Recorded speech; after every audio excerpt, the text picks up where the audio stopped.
Hi అన్న, నమస్తే. Welcome to my channel అన్న, ఏఎం అగ్రికల్చర్. అన్న, ఈరోజు నేనైతే ఒక ఇంపార్టెంట్ వీడియో అయితే చేస్తున్నానన్న. ఏంటిదంటే, నేను ఇంతకుముందు నా ఛానల్లో చేశాను.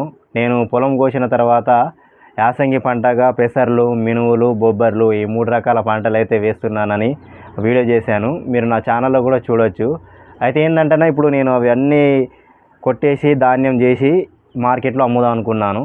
అయితే కొంతమంది రైతులు చెప్పారు కదా, ఇది మార్కెట్లో ఎందుకు, నువ్వు మందులు కొట్టకుండా వేసిన పంట కాబట్టి నువ్వు ఖచ్చితంగా ఊర్లే అమ్ము, లేకపోతే ఎవరైనా తెలిసిన వాళ్ళకి అమ్ము. ఎందుకంటే ఇందులో అసలు రసాయనాలు వాడలేదు. నేను రసాయన ఎరువులు కానీ, ఎలాంటి పై మందు కానీ, ఏది అడుగు మందు అసలు వేయలేదు.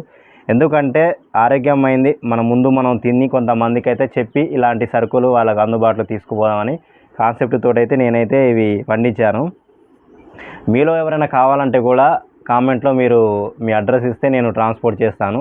మరీ ఎక్కువ ధరకైతే ఏం లేదు. కేజీ వచ్చేసి అయితే 100 రూపాయలకైతే ఇచ్చేద్దాం అనుకుంటున్నాను. ఎందుకంటే మనం ఇది మందులు వేయకుండా, ఎలాంటి పై మందు బయో మందులు వాడకుండా వేసిన పంట ఏంటంటే ఎక్కువ శాతం ఇగురు రాదు, అలాగే ఎక్కువ కాయలు అయితే కాయవు. కాబట్టి అధిక దిగుబడి అయితే రాదు.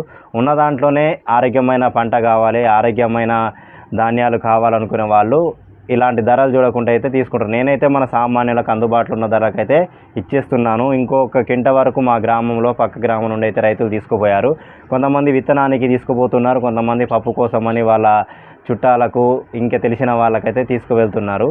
మీరు కూడా ఎవరైనా కావాలనుకుంటే మాత్రం వీడియో చేయండి అన్న. అలాగే నేను చెప్పదలుచుకుంది ఏంటంటే, దయచేసి మీరు ఏమైనా సరే కొనాలనుకుంటే నేరుగా రైతుల దగ్గరనే కొనండి అన్న. ₹1 అటో ఇటో కానీ మీరు ఈ రైతుల కాడ తీసుకోకుండా మేము తీసుకువెళ్ళి మార్కెట్లో ఉన్న దళారులకు అమ్మితే వాళ్ళు మంచిగా ఏసీ రూమ్లో కూర్చొని క్రాప్ నలగకుండా, చొక్క నలగకుండా మంచిగా అక్కడ మార్కెట్లో ఏసీ రూమ్లో కూర్చొని వాళ్ళు చెప్పిన ధరకే మేము అమ్మాల్సి వస్తుందన్న. మా సరుకులు మంచిగా ఉన్నాయని తిరిగి మా సరుకు గురించి మేము చెప్పుకునే అవకాశం కూడా లేదు. వస్తారు, మార్కెట్లో చూస్తారు, వాళ్ళే ధర నిర్ణయించుకుంటారు. వాళ్ళు ఒక 4-5 వచ్చి వాళ్ళ వరకు వాళ్ళే ఒక ధర అనుకొని, ఎందుకంటే అది బయట రేట్ ఎంత ఉందో ఎంత పలుకుతుందో మనకు తెలియదు. వాళ్ళే నిర్ణయించి వెళ్ళిపోతారు. ఏమనంటే నువ్వు అమ్ముకుంటే అమ్ముకో, లేకపోతే లేదని మనకు కరాగానే చెప్పేస్తారు. మనకెవ్వరు అక్కడ అప్పుడు మాత్రం రైతు ఒక ఒంటరిగా మిగిలిపోతాడు.